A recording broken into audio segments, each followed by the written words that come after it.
Welcome to the Uncommon Living podcast, where we talk about the science, technology, and practical wisdom that builds physiological and psychological resilience. I'm Thomas Seager. I'm an associate professor in the School of Sustainable Engineering at Arizona State University and CEO of the Morales Coforge Ice Bath Company. My guest today is Richard E Frye. He's a medical doctor and a PhD biophysicist. Dr. Frye is the world's leading expert on the mitochondrial origins of autism and therapies that target mitochondria to treat autism spectrum disorder. Richard Frye, thank you for meeting with me. I've asked you here to this conversation because I'm so curious about mitochondria. I saw a tweet by Chris Palmer in which he cited a review article in Nature associating mitochondrial dysfunction with autism spectrum disorder. It led me on a journey through the library, and that journey took me to you and your publications on the association between mitochondria and the onset of autism, as well as mitochondrial dysfunction within autistic children. You told me when you were touring me around the lab that your name is on all these papers. You're in this foremost position researching mitochondria and its association with autism, but it's only because nobody believes you. Will you elaborate for me and for Sure, it is. Yeah, it's not so much because I'm smart. It's because, there was a big, and it's like a lot of things, nature abhors a vacuum, and if you go in there, you find many things, right? The path less traveled. Why don't people go down those paths? Because a lot of times, if you follow the data, and that's what I think that I've always done is follow the data without any preconceptions. It leads you to the answer. And so if you're only thinking in one framework, then you're never going to find new answers. And how we're going to advance, we know that when we advance, we change the way we think, we change our frameworks. So if you learn to stay in these frameworks, and to work in those frameworks, but we know that they're artificial, and that there's new things to be had, especially since we haven't made any advances in medicine, right? I mean, that's the big thing in medicine. We're still working with 100-year-old ideas of medicine. I have a colleague, John Gatanis, who's an epileptologist, and he talks about EEGs, how we are still, looking at squiggles on a paper to read these brain waves, which we did 100 years ago. Over 100 years ago, that's what was discovered, and we're still doing that. But we have all this computer technology, signal processing, all this engineering, AI, and we don't use any of it. We're afraid to take that next step. And until we change our framework and change the way we think about things and embrace things that are new, we're not going to get to that next level. You're unusual because you're both a medical doctor and you have a PhD, which is a research degree, not a professional degree. And yours is in biophysics, which I think is kind of unusual. Mine is in engineering. So I think we can talk about some things. But it's unusual to see an MD with a biophysics research degree. And I think that's probably served you well in your energetic approach to autism. Yeah, no, I think you're right, because one of the things I liked about physiology is that it's the one medical science where you put numbers on things to see how they work. So it's like engineering. Many, when we have our physiology classes in medicine, it makes some people's head spin because there's lots of math. Right. They want to leave the math behind. Yeah. But it ends up, it's very cool, at least I find it, you can solve these equations. So you can find out how much the heart is working, how much blood is going through the vessels, why there's a certain blood pressure. You can measure these things, and you can actually figure out, put an index on how the body's working. What are your measurements showing you about mitochondria and the origins of autism? Well, what we do know, one of the problems, of course, with autism or many diseases, I like to say, is that we're looking at the train wreck. Yeah. and we're trying to piece it back together to figure out, how it started without. Now, I think, some of the stuff we were talking about prenatally and such, we're starting to learn what the origins of these things are. But what we see, one common thing is that there's these metabolic disruptions. And we see metabolic disruptions in a number of different systems. And the mitochondria is right at the center. The mitochondria, then we find problems with, a lot of people say oxidative stress, but it's really transsulfuration and transmethylation. So those are pathways that are together that make glutathione our antioxidant, but also do other things in our body. And then neuroinflammation. And we call these the terrible trio because they all build upon each other. And so you may start at one part of that trio, and by getting into a vicious cycle, they may all become dysfunctional and go down the wrong way. And the problem there is when you go down that pathway, there's not just one thing you need to fix. So it's very different than a lot of medicine. So if your mitochondria isn't working, you have high levels of oxidative stress and methylation abnormalities, and you have inflammation, you have to hit those all from all different sides in order to bring the body back into homeostasis and health. Okay, this reminds me that autism is a diagnosis that's based upon behavior. So if these behaviors are exhibited and these sort of stereotypes are present, then it's a behavioral diagnosis, okay? And the therapies are behavioral. That is, teaching for example, in the children, the autistic child, coping strategies might be one way. But if the child's brain doesn't have the energetic resources that it needs, how is it supposed to learn from these behavioral therapies? The brain is such an intensive metabolic organ. Maybe 20-25% of total caloric input is going to be going through the brain just to power thought. And then in children, it also has to power growth and development of the brain.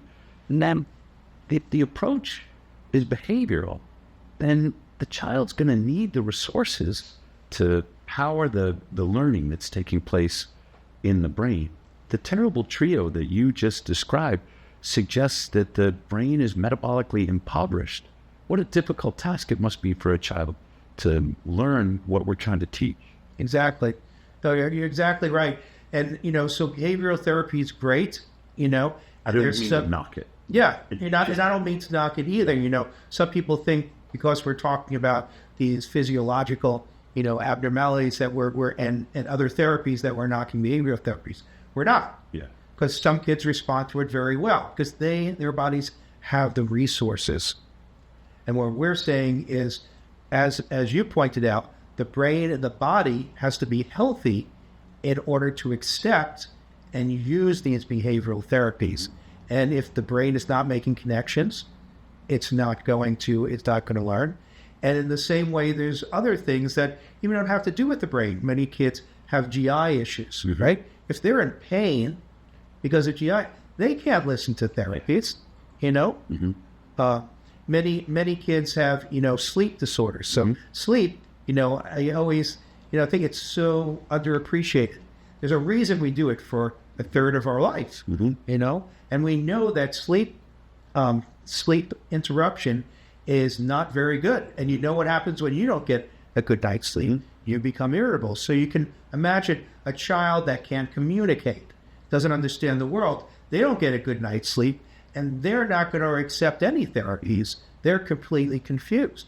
So it's sleep is a cognitive impairment. It is. Yeah. It has, there's some comparison, like 4 hours sleep is like operating as if you had 2 drinks. Yeah. And people are trying to relate the importance of sleep to things like alcohol consumption, just so that you can have an appreciation of how important sleep is. But I just saw a new paper that said myelin acts as a capacitor in the body, and it is literally recharged during sleep. And so there is this energetic component of sleep that if you don't sleep, you don't have the energy that your nervous system needs to operate. Exactly, yeah. The autistic children often have gastrointestinal disturbances and sleep disturbances. What are the effects of gastrointestinal irregularities on mitochondria? Well, there's many.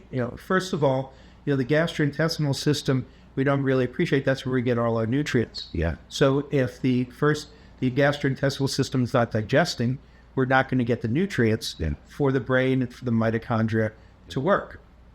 So that's one thing. Two, there's the microbiome. Yeah. Which we're learning more and more about. And we know that the microbiome tends to be dysregulated and unbalanced in kids with autism.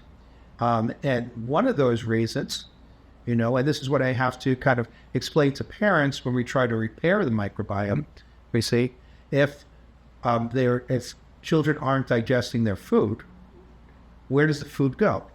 It goes down to the lower gut, and the bad bugs have a party with it, and they grow, and you're going to have this dysfunctional microbiome. They can also create cravings for more of the bad food. Yes. And so when you overlay the sensory processing issues that autistic children often exhibit anyway, and you disrupt their microbiome in a way that creates cravings, next thing you know, the kid's living on chocolate chip cookies and chicken nuggets because they won't eat anything else. We're in a feedback loop that is reinforcing the very thing that we're trying to treat. Exactly.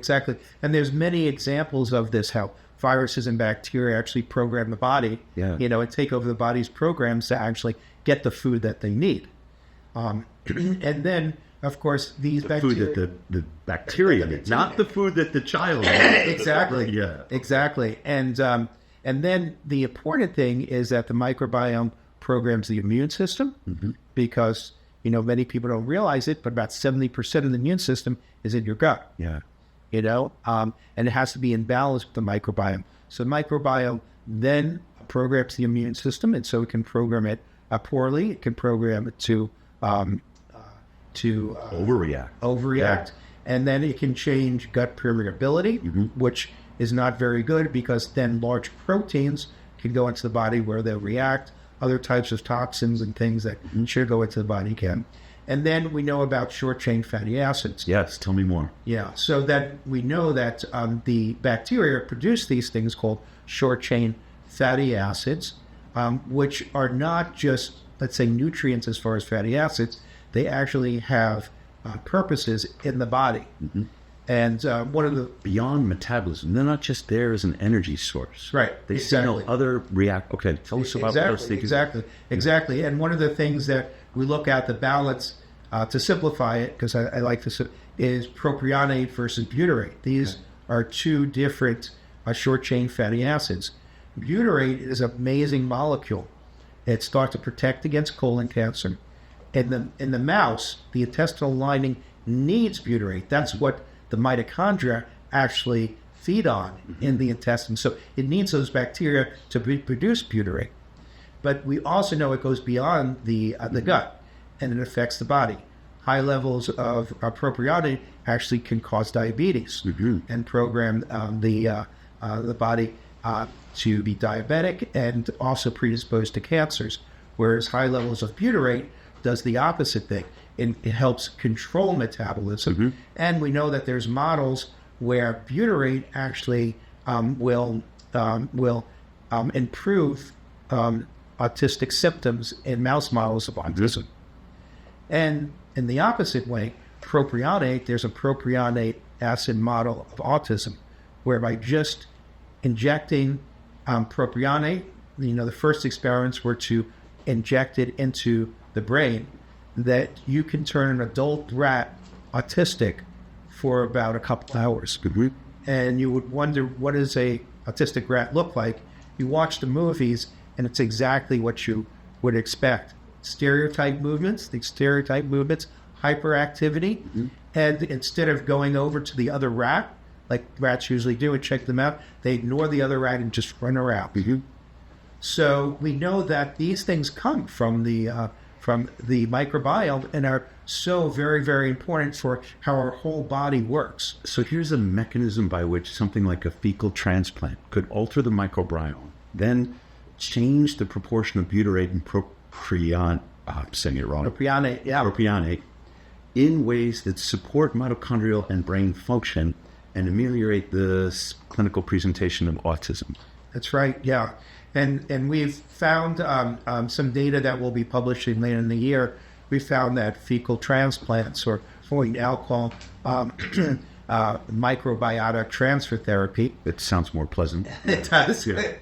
And our data suggests that that it actually makes the mitochondria more resilient.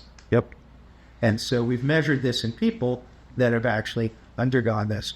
And so we know that changing the microbiome and improves the health of the whole organism. Okay, some people in the audience should probably go back, because maybe some people are like, what are they talking about, mitochondria and autism? I've read studies that have drawn blood samples, measured the metabolites in the blood sample, and found that up to 80% of autistic children between the ages of 2 and 5 have markers, metabolic markers in their blood that indicate some degree of mitochondrial impairment. And when you compare that to controls, it would be 10 times, more than 10 times the rate of these biomarkers appearing in the blood. This suggests that metabolic processes in the typical autistic young child are disordered because of the lack of proper or healthy mitochondrial function. That is the clue that leads us further down into the origins of autism, if I understand this right. Well, I think one of the things about the mitochondria and why we keep coming back to it, if you look at if you've ever seen the world map of metabolic pathways. It's more complicated than the New York City subway map, I'll tell you. Yeah. Much more complicated. But what is in the middle? Mitochondria. The mitochondria. Yeah. Because all pathways lead to the mitochondria. Yeah. So the mitochondria is affected by dysregulation of almost all of metabolic pathways, and dysfunction of the mitochondria affects almost all the other pathways. So it is the center and that actually regulates all those other pathways. Okay, but there's still something confusing to me, because I've also read that mitochondrial impairment during pregnancy in the mother, we can't measure the fetus, but in the mother, leads to an increased risk of autism that will later present in the child. And it's not small. It's a big step function increase. And so if the mother is experiencing or exhibiting insulin resistance, it might not even be full-on gestational diabetes, but a pathological insulin resistance, the rate of or the risk of autism goes way up in the child. What could possibly be transferring to the child from the mother's mitochondrial disruption during pregnancy? Well, I mean, there's a number of things, but of course the mitochondria in the mother is passed on. They are inherited. They're inherited. So this is an interesting question. When you look at mothers that have mitochondrial issues, how much is it the mitochondria in the mother, the child, or the interaction of those two, right? The mother needs to support the child, and if the child isn't getting the right support or getting the wrong metabolites, they may not develop. And it is interesting because some of the studies have shown that risk factors for autism are these metabolites that are in the cord blood. Yes. So we can measure it right from birth. And you would know whether the child is at an elevated risk for autism at birth by sampling the blood in the umbilical cord. This might cause you to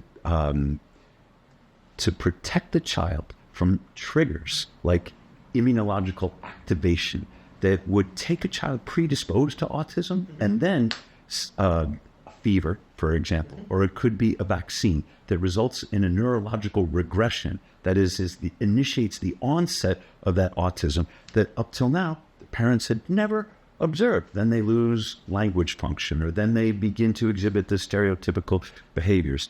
Am I understanding this sequence wrong? No, and what we're finding is there are different nuances of mitochondrial dysfunction. We published a paper last year where we showed that there's a certain signature to neurodevelopmental regression. And so we think there's multiple types of mitochondrial abnormalities. But what you're saying is absolutely correct. That is that if we could identify it early, we could we can give mitochondrial supports, because it's pretty unreasonable to think that nobody is going to have some type of immunological experience. Of course they are. Right. So, kids get sick. Yeah. If nothing else. And although there's a lot of chatter about how vaccines cause autism, vaccines seem more like the trigger, the immunological activation of a brain that is already at risk or predisposed. It may be even pushed further to the edge by other toxins that impact the mitochondrial function. But if it weren't the vaccine, it might be some other. It might be something else. But and it's not only the trigger, but it's a trigger within a certain time period, because the brain is very vulnerable in those first years of life. When it's developing. And that time when we see regression in autism between 1 and 2 years of age, we know that the brain has the maximum amount of something called glutamate, which is an excitatory neurotransmitter that with too much of it can cause damage, or it can program the brain in the wrong way. So we know that's a vulnerable period where if there's a hiccup, the brain will not be able to handle it. Does this bring us back to the terrible trio? It does. Tell me more. It does, yeah. Yeah, so this, so one of the things that we know is that the mitochondria is extremely important in almost every phase of brain development. Yes. Okay? How could it not be? And what's very interesting, in prenatally, it actually is important for getting the cells where they need to be. Mm-hmm. There's actually an animal model that's very interesting that shows there's myelin abnormalities if you have mitochondrial dysfunction, and changes in the way that the neurons are actually connected. Mm. We know that the metabolic rate of the mitochondria, it can't be too high or too low. Mm. It has to be in this Goldilocks region in order for the neurons to grow correctly. They can grow too long or too short otherwise. So it's very important even prenatally. So that's why prenatal environment is so important. So we talk a lot about environment, right? And people usually think of toxins out in the environment. Absolutely. But the most important environment are those 9 months during your mother's belly. Those are the most critical, and that's the most critical environment you will ever experience in your life. Mm-hmm. And so really that's why some of our work is really turning towards maternal health and how to optimize pregnancy, because we know that certain things during pregnancy, and they could be simple. And as we were talking about vitamin D, vitamin D is during pregnancy, low vitamin D is linked to autism. Something very easy you could do, is optimize vitamin D. You could sunbathe if you're in the right climate for that. You could take a supplement with some K2, for example. You could change your diet to get vitamin-rich foods. If you're a pregnant woman or you're seeking to conceive, you're saying there's some metabolic things that you can do to reduce the risk that the child might eventually develop autism. Yeah, and not only that, you want to do that before you become pregnant. Yeah. So one of the problems, folate is so very, very important. That we do a lot of work on folate. It's analogous to the mitochondria. The mitochondria is the organelle that's the center. Folate is the nutrient, one of the nutrients that's the center of all metabolism. And so folate is needed really at conception. And the problem is that most women don't know they're pregnant until many weeks after conception. And then they start to take their folate. Yeah. Okay? So the body has to be prepared.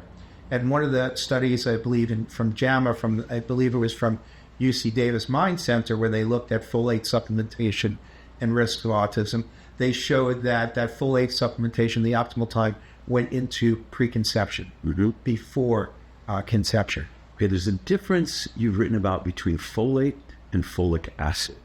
Will you help our audience understand the difference? Because my impression is it's important. It's extremely important. It's extremely important.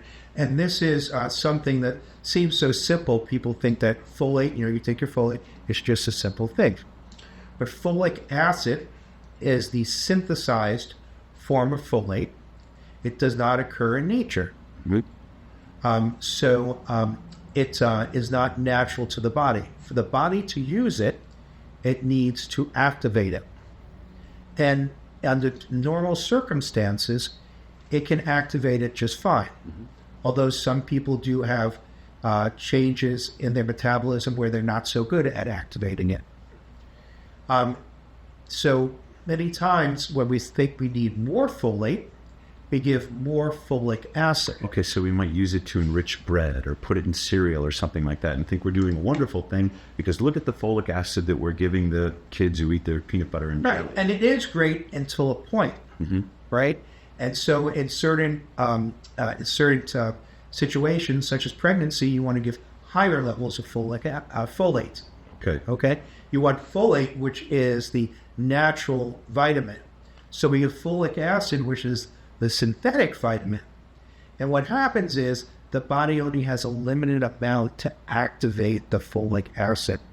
So we think we're giving more, which is a good thing, but it ends up we're finding that what happens is the body has higher levels of unmetabolized folic acid because it can't be activated. What are the consequences of that? So this is kind of the dichotomy that makes people's head spin, is that folic acid prevents, during pregnancy, prevents autism, but folic acid levels in the maternal blood is associated with higher levels of risk of autism. So if you're taking the folic acid, the synthetic form, because you're thinking, oh, this is going to support my folate levels, you're actually harming?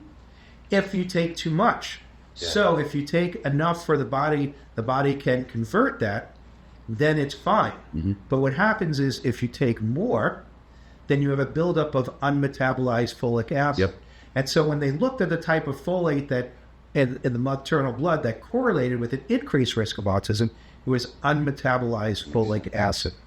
So folate is great. Folic acid in small amounts may be good. But the natural folates is what we need when we have some issue where we need high levels of folate. Where do we get natural folate? So natural folate are from mostly vegetables, too, because that's the name of folic acid, from foliage. Gotcha. So green vegetables give you the most folic acid, and they give you natural folates. We could take supplements, but we have to take specific supplements. Usually 5-methotetrahydrofolate, formalin folate, or folinic acid, which is also known as leucovorin. There's tetrahydrofolate. So these are all folates that go directly into the folate cycle and do not have to be activated by the body. You've seen improvements in autistic children whom you have treated with folate supplements. Will you tell us a little bit about that? Yeah, and I want to make it clear, it's not folate supplements. That's a good point. It's a prescription form of folate called Leucovorin. Leucovorin. And it's important because a lot of parents, hear this, they go, oh, I'm going to go out and so you can't go down to GNC and get the folate supplement and think you're doing the same thing as Leucovorin. Well, you can get folinic acid, but folinic acid usually comes in 400 to 800 microgram doses. We treat with 15 milligrams. That's enormous. Yeah. So you would have to take a whole bottle of the... Nobody's doing that. Yeah. And that's probably not a good thing. Yeah. But we know that it's really important to have a specific type of leucovorin also, because what we're learning is that certain products that are made of leucovorin, that are commercial products that you can buy as a drug, have a lot of what we call incipients in them. What's an incipient? Incipients are additives that they put into the pills. And sometimes they don't put that many, and sometimes they put a lot. And we've actually found, we used to think that, some kids just couldn't tolerate the commercial forms, but then we actually nailed it down to specific brands and found out that some brands have incipients that actually can cause regression in kids with autism, right? So you have to do this very carefully. and it's not so simple. And it's just like thinking that folate metabolism is so simple. It isn't. There's many nuances to it. Okay, there's a lot of parents who are going to see this and say, how do I find a physician who understands what Dr. Frye understands so that we can do this right instead of get the wrong product with the incipients that make it worse? So, yeah, unfortunately, there's only so many doctors that are trained that understand, how to do this. We're trying to make a big effort because it's such an easy thing that we can do that makes a big difference in some children. Can you administer it even if the child doesn't swallow pills? Well, there's a liquid form There you go. of it, so you can get compounded to a liquid. We're right now doing investigational trials on a special form of Leucovorin. That's the purified form, what we call the L isomer. So it's the purified form of the active part of the drug. That's a liquid form that can easily be given. But it might be difficult then for a parent to first find a physician that understands it and is willing to prescribe it, and then find a pharmacy that will supply it or compound it in a form that their child can take. Yeah, so there's a lot of issues. So when we found that there were certain brands that were good, we started prescribing only those brands. Yeah. And of course they ran out. So the company wasn't expecting that so many people were going to order their product. So last month there was actually a run on it, and we had a pivot to actually finding pharmacies that might have stored it, or using a compounding pharmacy that takes the drug from its original form and makes either pills or liquid out of it. Okay, I should point out that parents who really want to learn more can pick up your book, The Folate Fix. It's called the Folate Fix. It's on Amazon now, makes it easy to order. I just ordered a copy about an hour ago. Thank you. And, well, you had a compelling case study in there about a child named Daniel who is now a teenager. And he wrote his mother wrote a sort of first-person account. He wrote his own first-person account in which he said he was cured of autism. Will you introduce us to Daniel? Daniel's incredible. Him and his mother have gone through an incredibly long journey, and he is a child that is extremely complex, and had us really earning our money to to figure him out. But he went from a child that was frankly autistic and was not interacting with the world, and then also had some other odd physical issues with a loss of eyesight, a decrease in eyesight, which was very confusing and such. Actually weaknesses of his limbs, to now being a child or now a young adult who is fully functional, who is somebody that's graduated and is very knowledgeable in many areas, has all these different hobbies that he has, goes into all types of social groups and clubs, and is the center of his social circle. So it's really absolutely amazing what he's done. You mentioned two things: the poor eyesight. I think you wrote that he was at 2170 or something like that, and he improved to, I forget exactly, but maybe 2060 in his prescription, 2070. The weak muscles. There's some other characteristics that might go along with that. The lack of endurance, easily fatigued. Yes. These all relate to mitochondrial dysfunction. They do. They're all characteristic of mitochondrial disorders. And so the retina, for example, is packed with mitochondria because processing light into signals that the brain is going to interpret is a very energy-intensive activity. If the mitochondria aren't working right, you can't see right. Yeah. Of course, the muscles use ATP to power themselves, and if the mitochondria are dysfunctional, then the muscles have no endurance and they have no peak power. Exactly. What stands out to me is that these signs that you're describing are characteristic of mitochondrial disorder. We don't need a blood marker. When you administer this therapy that targets mitochondrial function or will improve mitochondrial function, should we be surprised that we see the types, even though Daniel sounds miraculous, should we be surprised that we see improvements in muscle function, improvements in eyesight, improvements in those things that are related to the mitochondria? No, I mean, we shouldn't. And some kids, so some kids do come with the fatigue. And that is something, another thing that when you talk about being able to engage in therapies, some kids, you could ask the parent, do they get fatigue? They go, yeah, they can't.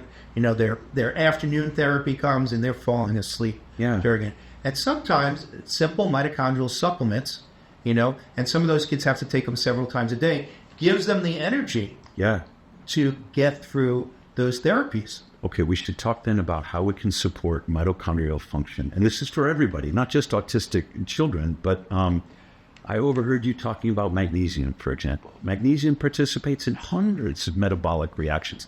The mitochondria have extremely high levels of magnesium because they are incorporated into enzymes that are essential for mitochondrial function. It sounds like magnesium is one of those easy things that you can do and see if it results in improvement. Have you seen success there? Yeah, I love magnesium. You and me both. As a doctor, I've always learned, the first rule is do no harm. Mm-hmm.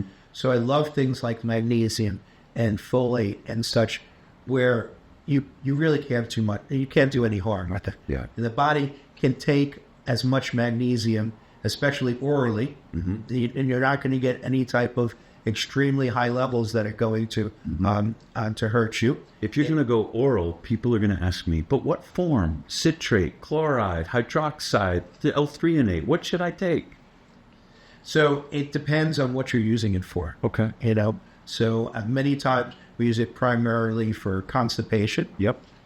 So there's another real easy thing. People don't appreciate how bad constipation is, but we even see kids with seizures. We know they're going to have a seizure when they start to become constipated. Yeah. And it's amazing. You wouldn't think that would have such a profound effect, but it stops the flow of your microbiome. Yeah. It stops the nutrients flowing. Yeah. And this is something that's so important. So even just fixing that with magnesium, actually improves behavior, improves function of the body. Magnesium also is calming. So it's wonderful, right? So you can take it orally, or many times we do Epsom salt baths. Yep. So you get it transdermally. Transdermally, too. People love the transdermal. And so it's calming to the nervous system. So there are enormous mental benefits from magnesium. And not too much of a tangent to remind our audience that the form of magnesium controls to where in the body it will partition. Does it stay in the intestines, or in the case of magnesium L-threonate, does it cross the blood-brain barrier and reach the brain? So have you used magnesium L-threonate? I take it as a supplement because I'm all about my brain. Right. Sometimes, if you want to do more calming of the brain. So it depends on where you're trying to, what you're trying to occur. Yeah, exactly. But it is, as an example of how many different uses this one molecule can have. Yep. It's a safe molecule, and it does so many different things. You can use it, just this one molecule or this one treatment, to do so many different things and help your patient. Let me ask you about CoQ10. I've seen a study that says CoQ10 supplements will ameliorate some of the behavioral aspects of autism. And it makes sense because CoQ10 supports the Krebs cycle, supports mitochondria. Do you have any experience there? Yeah, so I love CoQ10. It's another good one. It's another good one. And you should take it in the form of wabiquinol. So there's two forms of it: wabiquinone, which is more the oxidized form and not, bioavailable, so bioavailable to the body, and wabiquinol, which we know absorbs better and is more bioavailable to the mitochondria. So the important thing about CoQ10, because many times you don't see a gigantic effect when you take it. So a lot of people doubt that, should I take this? Is it doing anything? The amazing thing about it is that CoQ10 acts as an antioxidant, and that's what most people think about it is. Oh, this is just an antioxidant. I can take other antioxidants. But that's only one role. The important role of CoQ10 is, I think of it as the wires that hold together what we call the electron transport chain complexes. Mm-hmm. It is actually the wires that connect them together. Mm-hmm. Okay? So if it's not there, that final common pathway that makes energy is not going to work. Mm-hmm. Okay? So if you have high levels of oxidative stress, CoQ10's over here taking care of the oxidative stress, mm-hmm. and it's not in the mitochondria, letting the mitochondria make energy. Mm-hmm. So we have to that's one of the most important things to make sure we have high levels of, because we want to make sure it's in the mitochondria and it's helping it work while it's being taken away mm-hmm. as an antioxidant. And it's not only that, as it acts as an antioxidant, but it recharges other antioxidants. Mm-hmm. So it has all these different roles. And you want to make sure that it can fulfill all those roles, mm-hmm. because each one of those is very critical. So you need to be plentiful. Yeah, to be plentiful. Okay. And you have experience with L-carnitine. Oh, yeah. Tell me about that. So L-carnitine is another thing that is, it seems to be almost non-toxic. It's an interesting molecule, though. So carnitine is thought of to help transport fatty acids mm-hmm. in the body. But the other thing that's very important that it does is it binds to toxic organic acids. Mm-hmm. Organic acids that may be laying around because metabolism isn't working right, and it eliminates them from the body. So we see in individuals with mitochondrial dysfunction that they have low levels of carnitine. Mm-hmm. And the reason is because the carnitine's busy. It's working. That's yeah. right. And it has to be eliminated from the body to remove the toxins. And so what's going to replenish the L-carnitine that has flushed out the toxins that it's eliminating? That's right. Okay. And we can make it. So it's one of those things, it's not thought of as essential because we can make it, but we only can make so much of it. Mm-hmm. So, and if it's eliminating toxins, we have to give extra. Now, carnitine is very interesting because it got a bad name. It did? It did, yeah. It did because it was associated with increased risk of heart disease. Huh. And you know what? And they said, well, this doesn't really make, and, they were kind of confused at why this was. And then they found out that it was only the meat eaters, not the vegetarians, that this was. So why is that? Because it transports fat. Mm-hmm. So if you eat bad fat mm-hmm. in the stomach, in the intestine, it's going to transport that bad fat. For you, what's a bad fat? I'm a big fan of meat. You're a big fan of meat. But I'm not a big fan of seed oils. So for me, seed oils, those omega-6 fatty acids, those are the bad fats. But for you, what's a bad fat? Bad fat's anything that's going to, clog your arteries. Okay. There's a different podcast about fat and arteries, but it's interesting that L-carnitine got a bad rep. I don't think that many kids are at risk of heart disease. No, they aren't. So perhaps that's not something we should worry about. But this is the I'm not sure if we talked about the microbiome, right? Yeah, let's talk more. Appropriate. Yeah. So that's one of the things that it does transport is those short chain. It helps with the short chain fatty acids. So if you have microbiome, if your microbiome's disrupted, and you give carnitine, it's going to be transporting the bad fatty acids. Yep. Okay. Many times we also see that when we give carnitine, we may see sometimes hyperexcitability and such because it mobilizes toxic organic acids that were just stuck in the cell. Yeah. Okay. So it's a very, very interesting molecule, but it's very, very, very important. And so, the people that have done a lot of work on this are at Baylor. So Mark Bordeaux, who's in Texas? In Texas, yeah. Art Bordeaux is a famous geneticist, and he got into this and showed, and this is very interesting, that there's a specific type of autism that's associated with the enzyme that produces carnitine mm-hmm. in the body. Wow. And it's very interesting because he did this study, and he was looking for some genetic abnormality, that was associated with autism. And for the most part, when you looked at the whole study, it was a wash. Didn't find anything. But then he found that male that families where they had multiple male children with autism had this mutation in the enzyme that produces carnitine. Okay, so it's a really interesting mutation because it's a risk factor. It's not so much a causative factor of autism, because not only do you have to have a problem making carnitine, but you get most of your carnitine from the diet. So now you have to have a low carnitine diet in addition to having the mutation. And so this is an interesting play where environment, diet, and genetics come together. And you could fix it. You change the and you diet, can fix and you it. can compensate for the mutation. And so, so what they did is they treated some of these kids and other kids with carnitine deficiencies, and I believe they used up to 6 grams of carnitine. Wow, it's amazing. Yeah. And I think in 15 kids, there were only 2 that got side effects. You can get diarrhea from it. So, I'm not suggesting everybody take 6 grams of carnitine, but it's one of those things where you can see that there's a high ceiling for it. So it's something that can help. Again, you have to know how to use it. As I said, there's all these caveats of how to use it. You want to fix the gut first when you use it. You want to increase slowly, and you want to replenish that carnitine. There's a couple of more interventions that I want to ask you about, but there's 2 more things before I do that.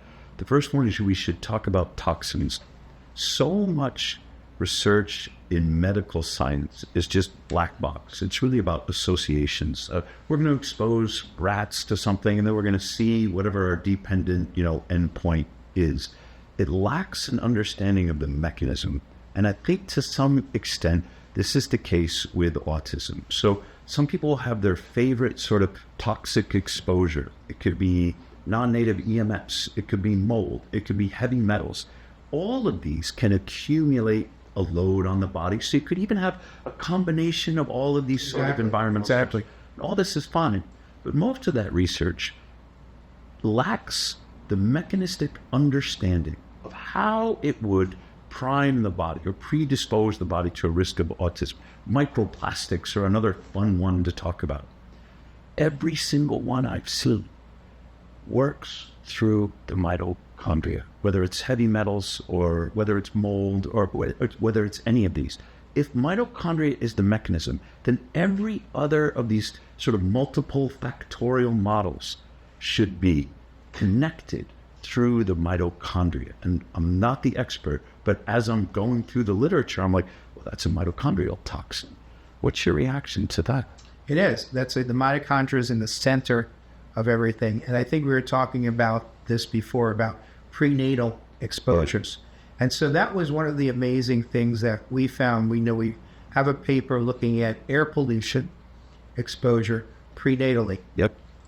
And there was actually, especially in kids with regressive type autism, just the raw correlation coefficients, before we got into the fancy models, were significant, and they were pretty robust. They were gigantic, maybe 0.3, 0.4, which are not gigantic, but this is an exposure that happened 10 years before we're doing the measurements. Yeah. You would think in 10 years that would get washed out. It's astounding that there's still a signal there after a decade. Yeah. And then once we account for other things, there's a much stronger signal, and we can pull out all these other different, factors.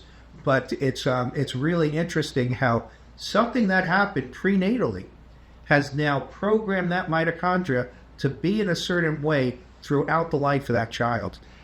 Well, that leads me to a story. This is a personal story about my son who was diagnosed with diabetes. He was 6 years old. It was a couple of years afterwards, I was in a dentist's office or something, and I picked up Reader's Digest, because they still had that back then. And it was this summary of a longitudinal study in Finland. It took decades. And I didn't know, because the study didn't come out until after my son's diagnosis. What they discovered was that it was a vitamin D deficiency during the first year of life that put a child at increased risk of type 1 diabetes. It could be years later. It could be a decade later. Even if the vitamin D levels in the child were normal at the time of onset of the disease, the root of it was in that vitamin D insufficiency in the first year. Well, type 1 diabetes is an autoimmune disease. It's a disorder of immune function. And when is the immune system most rapidly developing? In that first year of life. We know that vitamin D is essential for both immune function and the development of the immune system. So there was something that happened with my son, which I still feel terrible about, in his first year of life where he didn't get enough vitamin D that primed him for the onset of type 1 diabetes. And what was the trigger? He just got sick, like kids do. He had a fever. That's inflammation. It's an immunological load. It's activation of whatever the immune system is that caused him to turn on his own islet cells that produce the insulin. He no longer makes insulin. And in a way, it's fine. I measure his blood sugar. I inject him with insulin. It's all good. But the analogy now between the longitudinal study, which is extremely intensive, and what you're saying about prenatal or even preconception exposures that then can cause these long-term maladaptations in the mitochondria that are then revealed as autism, the analogy is so powerful for me that I can't escape it. Yeah. And something else we were talking about before is how important the mitochondria is to control the cell. Mm-hmm. How the mitochondria are the mechanism that controls the epigenetic landscape. That is, they can turn on and off genes in the nucleus. Yeah. And so it's very interesting. Doug Wallace has done a lot of work on this, showing that depending on the metabolic state of the mitochondria, it changes the epigenetics. So it turns on and off genes to different programs.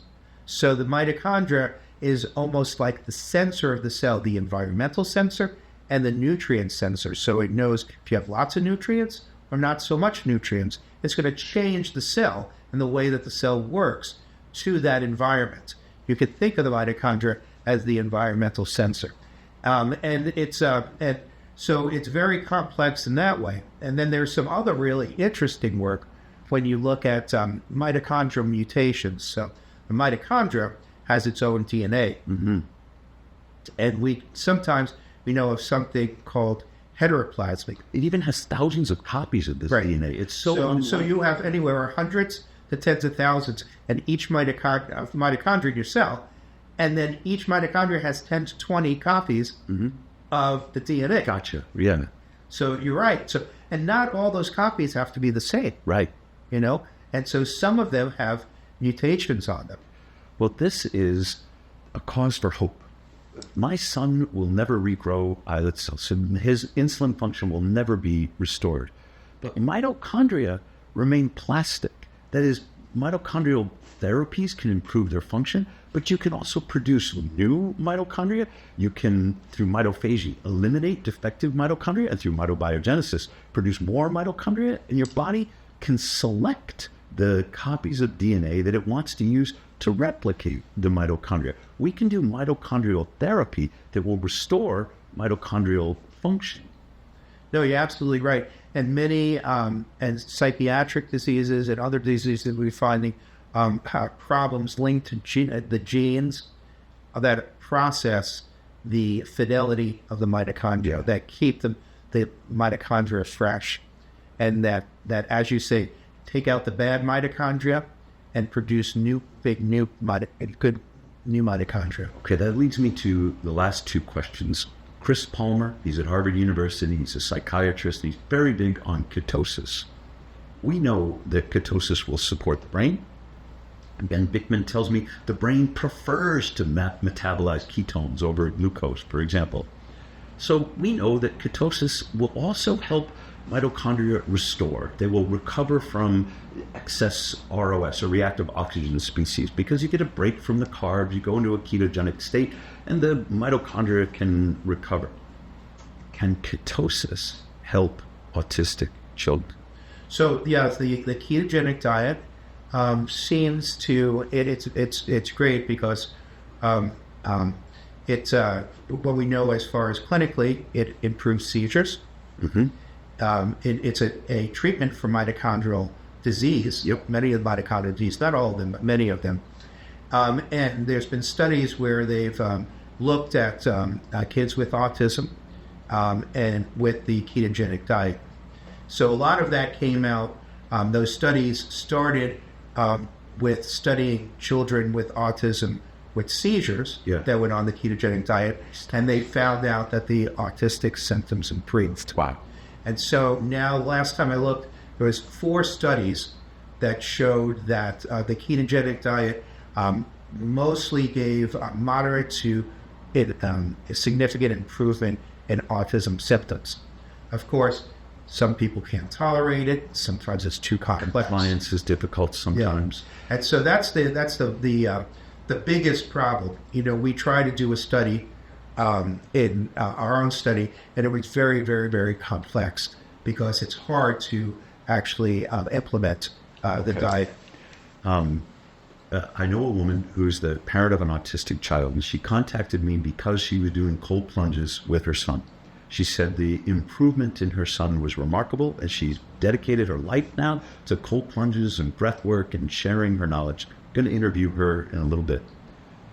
Cold plunges stimulate mitobiogenesis. Cold plunges are a metabolic intervention that improves mitochondrial function. And this is my field because, I founded an ice bath company called Morozco. And there's no research. There's just this one case study that I have to go into further, but no research on a relationship between cold plunging and autism. But there's good research on cold plunge and brain function, cold plunge and mood, cold plunge and mental disorders. If I'm going to speculate about cold plunge, I'm going to say here's another mitochondrial intervention that we might be able to use in the service of ameliorating the symptoms of autism. What's your reaction? It's one of those things. If it works, why not? Yeah. Again, I'm a person that follows the data. Yeah. And, if it's something that can work and is not going to harm, you might as well try it, and you can see if we get the data. Then I'm going to get you the data. We'll do this together. Now, this is a really good point. There may be parents I'm in Phoenix. There may be parents who have children who enjoy the water. Maybe they go swimming in the pool year round and the water is cool. I'd be interested in hearing from you to see what your experiences are and whether we could sharpen this hypothesis on cold plunge, mitochondria, and autism, and then share some of that with you and see if there's a pattern that is worth teasing out. Well, I'll tell you, the kids with autism love the seawater. They do. They do. They get driven to it. They love it, And it may be that it's cold. It may be that the salt salinity of it, but they do. They just love it. I had an employee with a nonverbal son, 5, 6 years old. And actually, I thought of him as pretty high function. I thought he was pleasant company. And a lot of the really destructive behaviors they can have, he didn't exhibit any of those. But he was nonverbal. He used to swim in that pool for hours. And it's a chlorinated pool that wasn't even the ocean. And you're like, well, it must be 60 degrees in there. And sometimes you could even see his teeth chattering, but you couldn't get him out. And nobody wanted to get him out. So he was so happy being in there. Right. It tells me there's something in the intuition of some autistic children that are seeking, maybe it's the sensory experience or the comfort of the hydrotherapy, but seeking something that works for them. Yeah. Oh, yeah, most definitely. I think that, they get driven to things that, and we don't understand it because we can't communicate. Yeah. It's a great point. What else should I give you a chance to say before we wrap up, but I didn't ask it in the right way or maybe I talked too much. No, we talked about a lot of things, I just, believe that there is hope for children with autism that need it. There's been a lot of discourse about how that our approach to treating autism, that it doesn't need to be treated. there's a lot of children that need treatment. Yeah. And we're learning about the effective treatment. And I think it's our job to find out what these effective treatments are, because it's been too long. We just keep watching it go up and up and up. And I'm ready for that graph to turn down. Me too. And we know that we can make a difference. Yeah. And that's where we believe we want to start. And we want to help the children that have autism now, but we also want to make pregnancies healthy, so we can reverse. Because, as you say, it probably starts prenatally. Yep. But before, we don't realize how important that is. Yep. So if we could do things, maybe we can reverse that curve. This sounds great. Richard, thanks for all this time. Sure, my pleasure. Thank you. It's mine.